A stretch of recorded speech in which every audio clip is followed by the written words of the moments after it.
Good morning friends. आज मी दाखवते बीटचा हलवा. लहानांसोबत मोठ्यांनाही बीट खायला कंटाळा येतो, म्हणून काहीतरी वेगळं बनवूया. चला तर मग सुरुवात करते.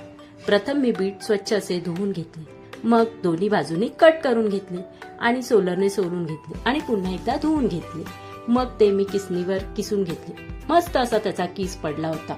एका बाजूला तूप, मावा, वेलची पावडर, साखर आणि ड्रायफ्रुट्स घेतलं होतं. भांड्यात तूप तापल्यानंतर मी सर्व किस घालून घेतले आणि चांगला परतून घेतला आणि मग वाफेवर शिजायला ठेवला. साधारणतः 5 ते 7 मिनिटात थोडा नरम झाल्यानंतर मी त्याच्यामध्ये दूध घातलं. दूध थोडं आटत आल्यानंतर मी त्यात साखर घातली. साखरेचं सुद्धा पाणी कमी झाल्यानंतर मी त्याच्यामध्ये मावा घातला आणि आपला हलवा शिजत आल्यानंतर मी त्याच्यात वरून ड्रायफ्रुट्स आणि वेलची ऍड केली.